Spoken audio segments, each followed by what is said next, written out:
जब उन्हें जिम्मेदारी से हासिल किया जाए, जब शक्ति का प्रयोग संयम से किया जाए और प्रभाव का प्रयोग करुणा के साथ किया जाए।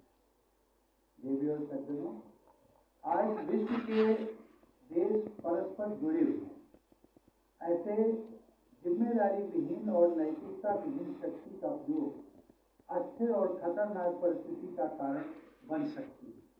यह प्रसन्नता की बात है कि सामर्थ्य को चरित्र से जोड़ने के लिए RNI एक महत्वपूर्ण मानदंड प्रदान करता है। नैतिक और जिम्मेदारीपूर्ण व्यवहार का विचार हम भारतीयों के लिए नया नहीं है।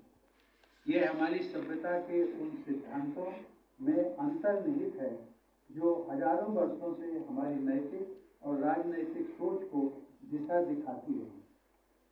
हमने हमेशा वसुधैव कुटुंबकम यानी पूरा विश्व एक परिवार है के सिद्धांत पर विश्वास किया।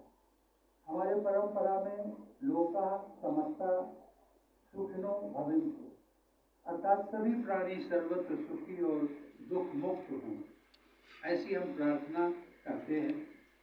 आज भी हम इस प्रार्थना के मूल भाव के अनुसार विश्व को देखते हैं और सबकी भलाई के लिए कार्य करते हैं।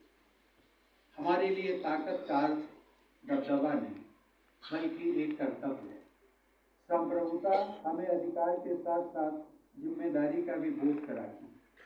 कौटिल्य का अर्थशास्त्र हमें याद दिलाता है कि शासन की वैधता कमजोर लोगों को सुरक्षा और न्याय प्रदान करते हुए उनकी पीड़ा को दूर करने पर टिकी रहती है।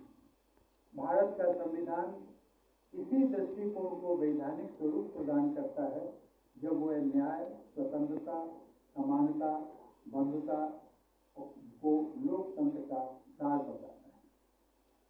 रिस्पॉन्सिबल नेशंस इंडेक्स भारतीय परंपरा के मूल तत्वों से आधुनिक लोकतंत्र तक की लंबी नैतिक यात्रा का एक हिस्सा है। यह हमारी सभ्यता में विद्यमान नैतिक मूल्यों को एक आधुनिक मूल्यांकन ढांचे में विश्व के सामने प्रस्तुत करता है। देवी और सज्जनों, आज विश्व ऐसी अनेक चुनौतियों का सामना कर रहा है जो देश की सीमाओं से परे है।